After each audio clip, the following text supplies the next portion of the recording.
Nick Rekieta took us for a ride, talked a lot, and he says that he will be back on Locals tonight for a live stream, and that he does plan to come back to Rumble and YouTube either Tuesday or Wednesday, most likely Wednesday. He also tells us about the 28 hours he spent in jail and what that experience was like.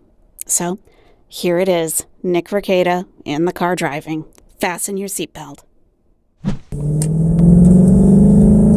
Hey, what's up, guys? Oh my goodness. Someday we'll get this fixed. Come in. How's it going? This is not how I want it to be. Give me a minute here. Gotta get to a spot where things can be adjusted. I don't know if you guys can hear this. Please let me know if you can hear this in the chat, obviously. Things get weird when you run through like a car microphone and all that shit.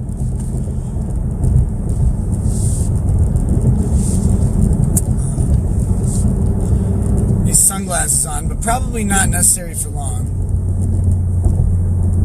Sound like I gargled a BBC? Well, I did that.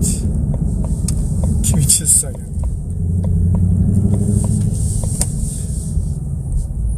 Just trying to get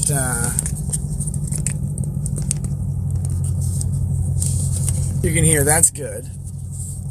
I got a new car mount and it's super fucking terrible here. God damn.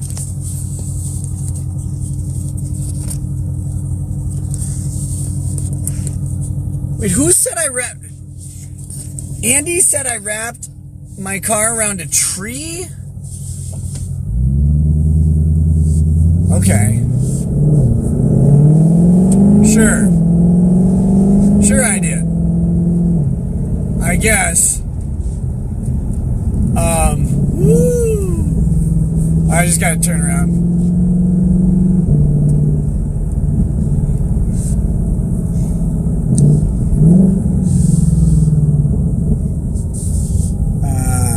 So listen, guys, I'm out for a drive here in an undisclosed location in an undisclosed state. Dun dun dun. And figured I'd take you guys on a little drive. I'm doing one of these. I'm probably still gonna do a local stream. You know what? Like, will you stop? Go away.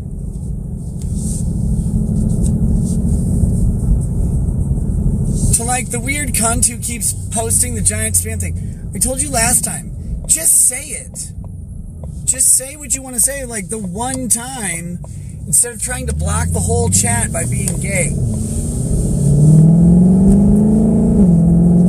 I don't care what your judgments are about me. I really don't. It's amazing because, like, you, I think I said this on my other stream. When people accuse you of, like, really horrid shit, people's, like, little petty judgments doesn't bother you that much. Like, it's not that big of a deal to be judged by a weirdo on the internet who doesn't have a full story, who doesn't know anything about you. It's that, okay, you know, you can have your judgments, they don't bother me. The thing that bothers me is that you're interfering with the chat by spamming a giant fucking post with your Asperger's or whatever. You can just say it. You can say anything in here. I don't care. Are these Mindset sunglasses? No, Mindset sunglasses ended up on the loving eyes of Camelot last I saw them, last Matsuri. I had to leave Matsuri a day early. I had to, was because of brain dead planning on my end, where I was like, oh yeah, the show's over Sunday, so we'll leave Sunday morning. And I'm thinking we normally would leave Monday morning. And And I would have changed our flight, like, because you go through Sunday, like, because the show goes on Sunday. I would have normally just changed our flight on Sunday to Monday, except we had already planned a family vacation with the kids. It required us to get back to Florida on Sunday at that time, because then we went back to Florida. We took the kids to Legoland, and then we drove from Legoland to Corpus Christi, Texas, because we went back to Texas. And by the end of that trip, from nothing else but just being in the car and having to drive our 12-passenger van, that was actually the worst part. Driving the kids is easy. The kids are great in the car. Driving Lady Ragged's easy. She just sleeps. I get to listen to whatever music I like, and I can just drive. But not having our SUV and not having the Mustang to drive meant I was driving our 12-passenger van, which is fine. But it's not, like, fun to drive, and it's very echoey and loud and all that shit. So anyway. The haircut. You know, the haircut, someone said, what is that? Haircut? Dead. Well, it does mean you're dead.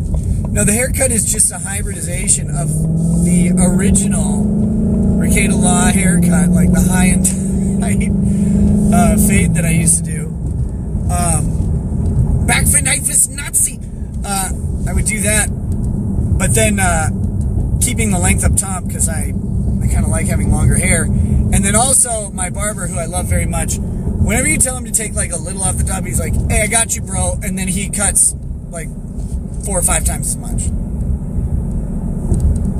So it's like, oh, okay. Well, I guess that's fine. But anyway, he's a great dude, so I don't blame him. But yeah, out for a drive.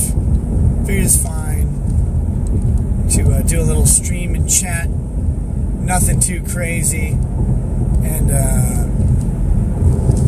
we talking about Riley's arrest, I guess. I haven't looked at everything. Riley got arrested for stalking at a parking lot in Texas, where apparently Eric July was doing a meetup for the Rippaverse comic universe. Now, as you guys know, Rippa and I buried the hatchet. I mean, there wasn't much of a hatchet to bury. It's probably in a shallow grave. And Rippa reached out right after the arrest and all that shit. And he just basically said, hey man, whatever you need, I got you. Or whatever. Which is very, very polite. Some people like kind of went off on him for what he said on Twitter. I didn't see his tweet, or I saw it, but I didn't read it because it was long. It's like, that's a lot. I'm busy. And I was talking to him personally. And so I said, the only thing I need is for you to accept my apology. I let things get out of control on drama I really just didn't want to be in the first place. And I let my ego and pride kind of get in the way of letting that shit just kind of fizzle out, which is what I wanted it to do in the first place, was just like go away. I didn't want to comment on the Eric July shit. And then once he came on my show and like we kind of had some barbs back and forth, I didn't really want to, like, then I kind of just let my inner asshole take over. And you always let your outer asshole take over because it's more equipped to deal with big things than the inner asshole is. And so I just said, I just need you to accept my apology and realize, like, I don't hate him. I never have. I let things get a little bit farther than I wanted to. So just, do that. And he's like, of course, no thing, water under the bridge. And so some people kind of got mad at him after that. Now, what he said since then, I have no idea. I don't know what anybody said about me. I don't really fucking have any time to do the keep up on the what everybody says about Nick shit. I don't even read, like, summaries. I sometimes will see a clip here or there, and I just go, okay. I'm more concerned about what the state says about me than anybody on the internet at the moment, so that's fine. And, the state will be dealt with as appropriate in time. If you want me to comment on my case, it's not going to happen in any real meaningful or significant way. I was talking to my dad about, like, just how I was was just bitching, you know, because dads are good for bitching. You bitch to your dad. And I was just bitching to my... Do you guys want to meet my dad sometime? Should I bring him on a local show? Should we have an interview with Papa Rackets, I guess, on locals sometime? Maybe we should do that. AG Biochemist says, how do you not have time? Because, man, I've got... This one is different than not having time before. Before, I didn't have time because I was busy, like, with life. Now, I don't have time is more of a philosophical... I don't have time to engage in this shit. I don't have the attention span, the bandwidth, the emotional reservoir, or anything like that. I don't have that. Hang on. This is very important.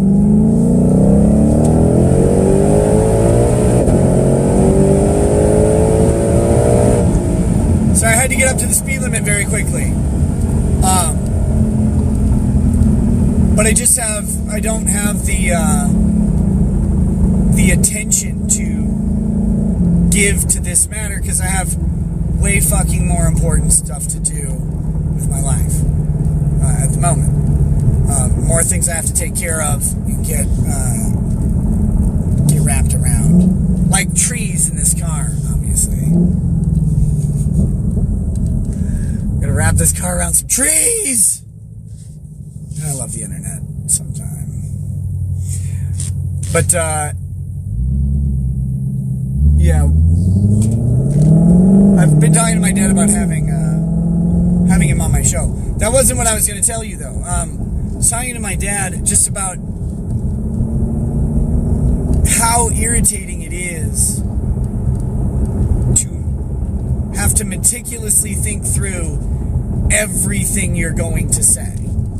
Because, most people, when they're dealing with what I'm going through right now, and I love how, like, all the statements I make right now are going to be picked apart by internet-tisms and really bad internet lawyering. But they're going to be like, it's a bunch of people who are going to say some combination of Nick needs to shut up and not say anything, and also, at the same time, Nick needs to accept full accountability for everything he's ever done in his entire life immediately and tell everybody every detail of it. And it's like, guys, those are incompatible positions.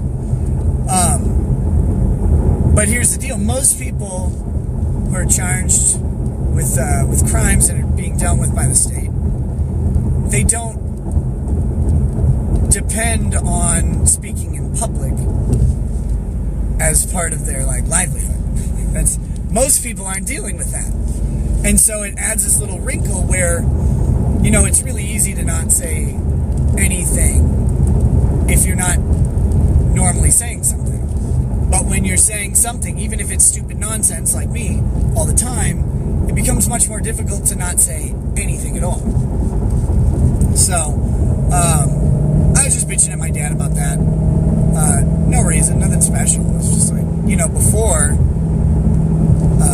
in the before times, we're gonna go on a stream, we're gonna go, like, a friend wants to talk to me or something, I can do it, and I'm able to pop on the show. I don't have to think about shit. You just go on and you talk and laugh and have fun and whatever. Now, I have to make sure I don't say something that the state can use against me. Not that it would even pertain to the case or even me. I have to carefully consider whether or not the state can grab some sort of bullshit context and erase that and use a statement to try and be about something I said. Or something that, not something I said, but to try and make something I said be about me when it might not be. So you just have to be extra on guard. And it's not that you can't correct that shit. They actually have rules around this. The rule of evidence, the rule of completeness, for example, is if the government, or, the opposing party, were to introduce evidence against you that is partial or incomplete, and a more complete or thorough examination of accompanying evidence, say the same writing, for example, would show that what was used was actually meant in the opposite manner or used to derive a different common understanding, then you can invoke the rule of completeness and demand and that the proper context be provided for it. So, they have ways to deal with this stuff so that you're not getting fucking tagged on these little bitch statements. But you don't want to have to deal with that. You don't want to be making the argument about, well, there's other contexts. Like, obviously, you just don't want the state to mess with you at all. So, with that, it makes it it's really a different kind of challenge. In a way, it's kind of interesting and exciting because it's like, okay, I have to be more cautious, meticulous, and thoughtful. Cool. Plan a little bit better. Planning is for nerds. But okay, it's a new challenge. And, your 636 would dust my new gen Shelby. Okay, cool. Probably. Maybe. I don't know. I'm not like a pro driver. I just drive. And I have a good time, and it's loud. But,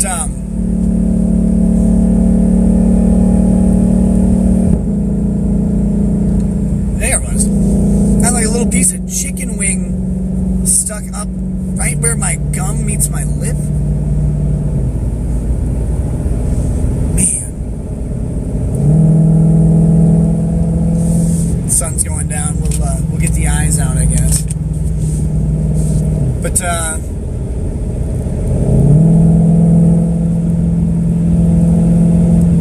yeah.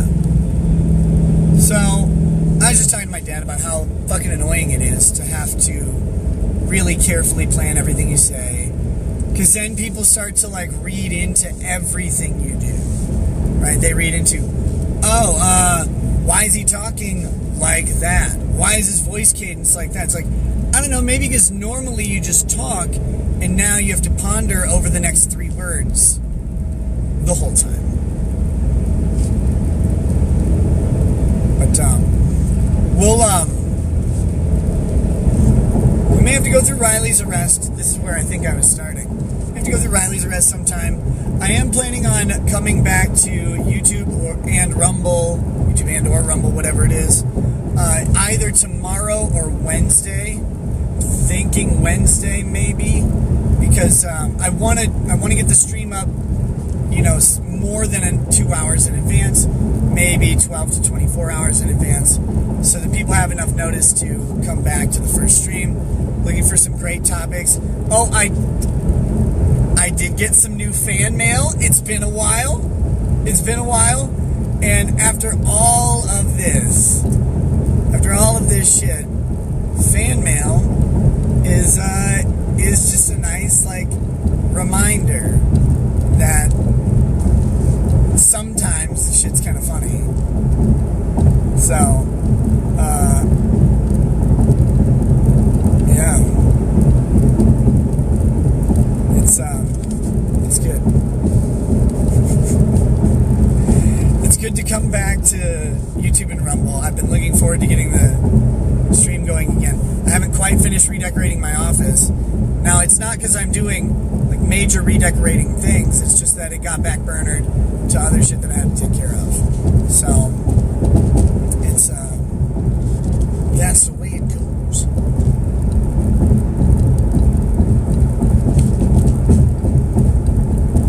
But there are things I could maybe talk about. I guess at some point there are things I can talk about that are related to my experience, but not related to my case, so to speak. Talking about what jail was like. It was a ton of it was a laugh riot a minute for that. We've got stuff what it's like being arrested or having your house searched. We can talk about the average weight of the sheriff's department. I might have to bring on an Asian lawyer for that much math, but I'm not sure. Shower stories. I had my own cell. I did not have a cellmate, and the way it works there, and I am not a frequent visitor of the county jail. So I had my own cell, and there's a common room between me and my cell and another cell. And my cell did have 2 bunks, so I did have to, I had to go after myself, right? Like, I had to be both top and bottom of the bunks, and then while I was asleep, I had to take advantage of me because no one else was there to do it. But I did have another guy in the other cell, and he seemed really interesting, but I didn't talk to him. His name was Derek, and he had, like, they give you this bucket of, like, big fucking tub of clothes, and he had his wrapped around his face like a fucking Muppet monster or something. It was weird, from Fraggle Rock.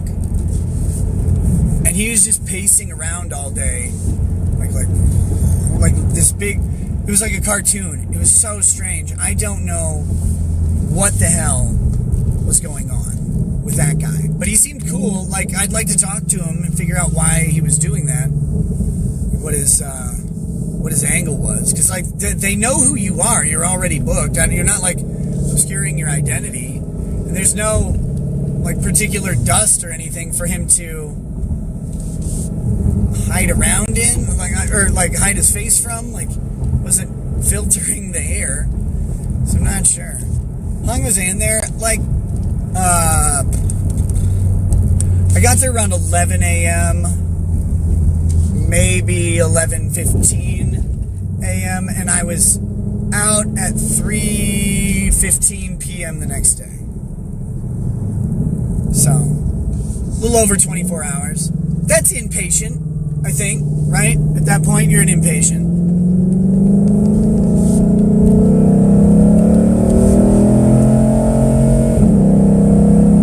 So, but it was not difficult or scary. It was just boring. But the cool thing is, like, I have narcolepsy. People kind of forget the narcolepsy thing. I have narcolepsy, so just went to sleep pretty easy. It's cool. They made things nice.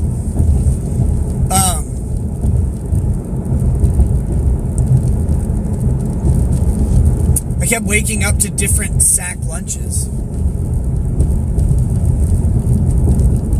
So there was that. I got in a fun 4th and 6th Amendment argument with the booking guy. That was good. Most of the jail staff were polite. One guy wanted to watch me change my clothes. He's like, all right, you got to put on this outfit. And I was like, so am I stripping all the way down? Because I'm not wearing underwear or anything. He's like, yep. I'm like, you gonna, like, where are you? He goes, I'm gonna be in the room. I'm like, all right. I mean, usually I charge for this, but okay. I guess for the government I can do it. And he seemed to have a good time. I don't know.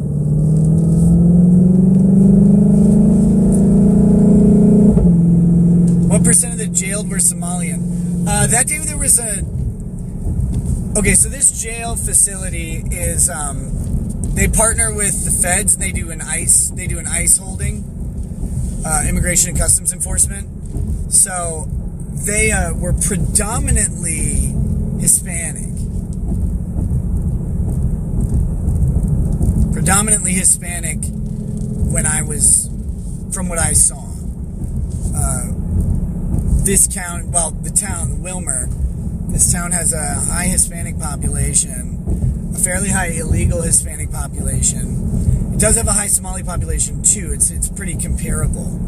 But the really, like, bad Somali communities you hear about in Minnesota tend to be in the St. Cloud area, which is about an hour north of here. And then in some of the city suburbs, they get really bad. Out here, the Somali population is not, from my understanding, I haven't looked at the stats lately, they're not a high crime source out here, as much as some people might expect, based on the other cities with high Somali populations in the state. We're not one that gets on the news all the time for a bunch of like bad Somalis doing bad Somali shit. That happens predominantly in the city, St. Cloud, maybe Rochester even. But here it's, I don't know. I've met a lot of people in the Somali community, and they, like, they're pretty much reserved to themselves and quiet, like they are very insular from my experience.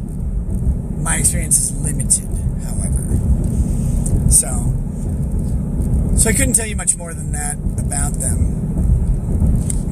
But yeah, it's, I think that most of the people I saw there that day were Hispanic, but the jail roster may say otherwise. I don't know. I wasn't paying that much attention to what was going on. I was more concerned about what was going on in my life at the moment.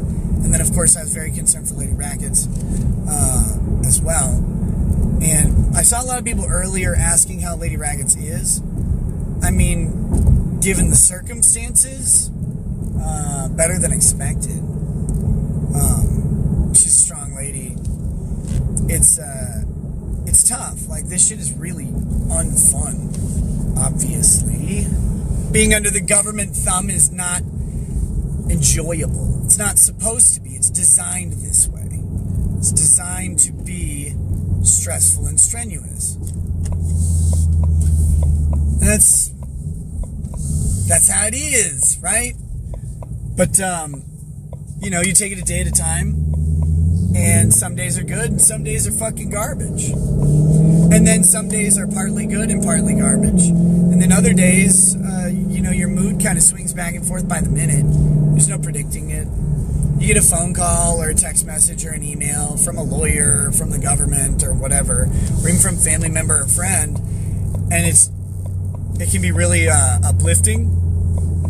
It can be heartbreaking, and it can be infuriating, and you never know which one it's going to be. How do I feel? Fine.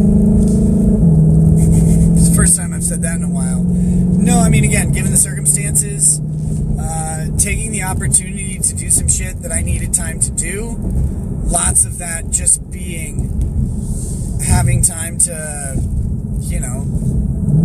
redecorate the studio, work towards shifting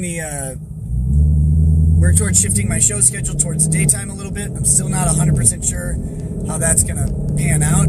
It'll be a growing pain that we do it. I look more rested. I am. We were waiting for the end of the school year to hit, and the arrest was on Thursday. The end of the school year was just the next day. And so we'd been getting things ready. We'd been getting things ready to get completely organized and, your spring cleaning, so to speak. And it's funny how things get used against you inappropriately. But yeah, that's that. And then finally, not being sick.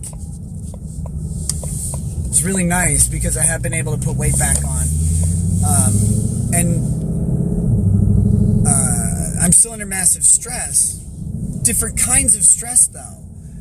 The stress I had before is, getting through the schedule and dealing with the time management stuff. The stress I have now is like the government watches everything you do and say, and all five eyes are on you or whatever. And so you go, okay, well, I'm going to have to deal with this at some point. But it's not the immediate and ongoing constant pressure of the schedule that we have. And I know people have kind of said, oh yeah, kids, whatever. I challenge anyone to run a week of the driving that we did for our kids and to just say that was easy. It was not. It's an extremely trying and stressful schedule. It's why we literally had to hire a nanny to assist with it. But when most people think of driving their kids around, they're under the impression that their kids are gone for 8 hours for a school day, for example, and then they're talking about, maybe the hours of 4 to 9, 4 to 8, 4 to 9 to do some driving to limited amount of activities. We didn't do that. Our homeschooling curricula for our kids involved tons of supplemental education outside the home. I mean, we wanted our kids to find opportunities to build on talents and interests that we might not even see or know, or more importantly, be able to teach. I can't teach my kids how to play piano or violin or drums, but there are other people who can.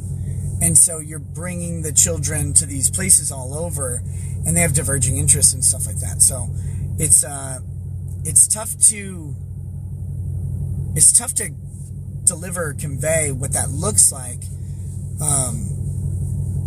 But again, it's an extremely busy schedule, and it's pressing. You're always moving. So it's it's a mess. But hey, the new stress is not a time pressure stress, it's just general stress. But that means when you're under that time pressure stress, or when I am, I don't eat during the day. Now I eat lunch and dinner, sometimes breakfast, lunch and dinner. Sometimes I even eat some snacks like chips or ice cream, which I haven't done really much snacking in like a year. I cut that out as part of my... People don't remember that I set out to lose a lot of weight, specifically in the belly. So that's diet, man. That's not exercise. That's just not eating and letting your body eat itself. And I did that. I didn't snack much. I didn't have desserts. I barely had meals. And that was easy to do when you're driving all over the fucking place and you're busy all the time. And it's a very effective weight loss program. I don't have that anymore. I now eat 2 meals a day, sometimes 3. I get to supplement with snacking. I've never been much of a breakfast guy. I like breakfast. I just don't want to eat it at breakfast time. But yeah. But hey, guys, I am at my destination. It's time for me to log off for a little bit.